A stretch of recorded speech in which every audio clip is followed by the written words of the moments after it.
আসসালামু আলাইকুম viewers, welcome to my channel. আশা করছি সবাই ভালো আছেন এবং সুস্থ আছেন। আমিও আল্লাহর রহমতে অনেক বেশি ভালো আছি। তো আজকে একটা নতুন রেসিপি নিয়ে চলে এলাম। আজকে আপনাদের সাথে শেয়ার করে দেখাবো কিভাবে মুচমুচে মুরালি তৈরি করতে পারেন। তো এই জন্য আমি এখানে ময়দা নিয়ে নিয়েছি। অবশ্যই ময়দাটা ইউজ করতে হবে, আটা ইউজ করা যাবে না।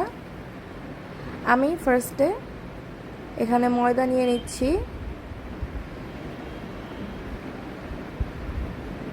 2 কাপ পরিমাণে। এরপর দিয়ে দিব পরিমাণ মতো লবণ। শুকনো উপকরণগুলো ভালো করে মিক্স করে নিব। এরপর এখানে আমি হালকা অর্থাৎ কুসুম গরম পানি দিয়ে একটা ডো বানিয়ে নিব। অবশ্যই কুসুম গরম পানিটাই ইউজ করতে হবে। একটু একটু পানি দিয়ে আমি এরকম ঠিক একটা ডো বানিয়ে নিয়েছি। এরপর আমি এটা কিছুক্ষণ রেস্টে রেখে দেব। আমি 30 মিনিটসের মতো রেস্টে রেখে দিয়েছি। এই তো 30 মিনিটস পর আমি ডোটাকে আর একটু ভালো করে মথে নিব। খুব ভালো করে ডোটা মথে নিতে হবে। আমি ডোটা একটা প্লেন জায়গায় একটু একটু ময়দা দিয়ে এইরকম করে নিচ্ছি, দেখতে পাচ্ছেন। এরপর আমি এটাকে বেলে নিব এবং আপনাদেরকে দেখাচ্ছি কতটুকু পাতলা বা কতটুকু মোটা এটা বেলতে হবে। এই তো ভিডিওতে দেখতেই পাচ্ছেন আমি কতটুকু মোটা করে আমি এটা বেলে নিয়েছি। এরপর আমি এটা চারি সাইড থেকে একটু কেটে নিব। এখন আমি মুরালির যে পারফেক্ট শেপটা ওইটা দেওয়ার জন্য এরকম কেটে নিব।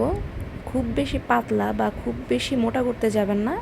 আমি যতটুকু পরিমাণে কাটছি ঠিক এইভাবে কাটলে পারফেক্ট একটা মুরালি হবে।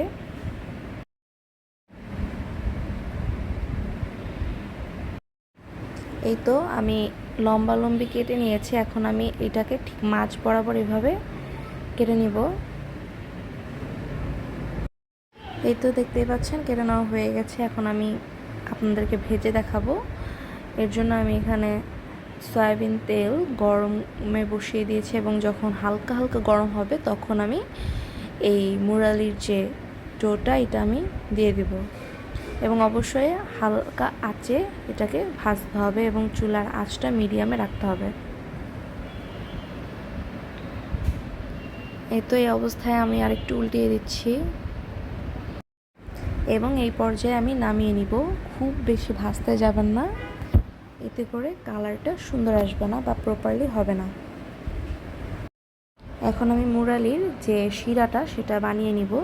এর জন্য এখানে আমি একটু পানি দিয়ে আমার টেস্ট অনুযায়ী চিনি দিয়ে নিয়েছি এবং একটা প্রপারলি শিরা তৈরি করে নেব। যখন চিনি শিরাটা এরকম বলক চলে আসবে তখন আমি ভেজে নেওয়া মুরালির ইয়াটা দিয়ে দিব। এরপর চিনি শিরার মধ্যে খুব ভালো করে এটাকে একটু রান্না করতে হবে এবং ভাজতে ভাজতে ঠিক এই রকম পর্যায়ে নিয়ে চলে আসতে হবে এবং আমার মুরালিগুলো একদম পারফেক্টলি রেডি হয়ে গিয়েছে, দেখতেই পাচ্ছেন।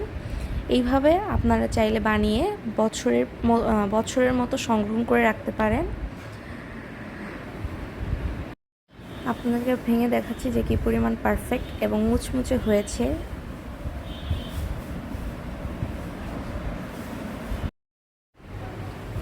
তো এইভাবে আপনারা চাইলে ট্রাই করতে পারেন এবং আমাকে অবশ্যই কমেন্ট করে জানাবেন।